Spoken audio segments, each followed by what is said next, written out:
I was diagnosed with stage 4 colorectal cancer. As a 42-year-old female, cancer and colon cancer, colorectal cancer, is not a common thing that we hear of.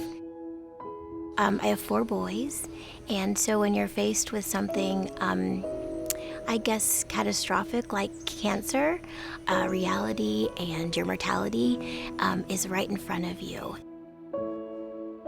My genetic predisposition I did not know of until I was diagnosed, and then we did some advanced genetic testings. With that genetic study that we did on myself, we also learned that my sister was a carrier, my children are carriers, my aunts, my uncle are carriers, as well as some of their children as well. So genetic screening is really a part of our story because that's what saved my children and my sister and my aunts and their children.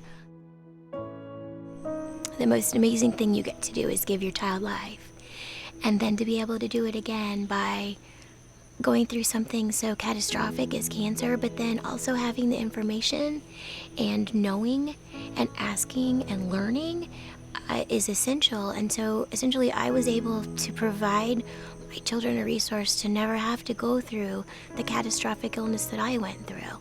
So it's a blessing. It's truly a blessing.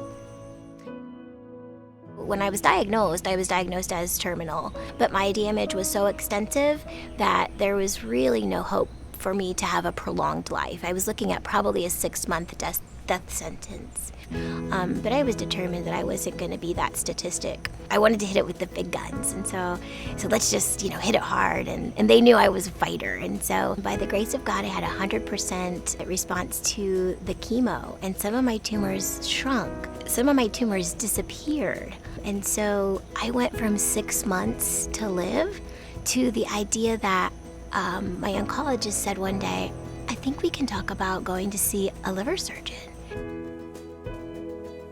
As a survivor, the Colon Club has offered me a community, it's offered me a voice, and it's offered me so many opportunities. They embraced me, and they understood that I wasn't ready to put one foot in the ground, and I was surviving, and I was engaged, and I wanted that community, and that's what this community of advocates and survivors and caregivers provides to me. They provide me the hope. I'm able to see the beautiful horizons that are in store for me in the future.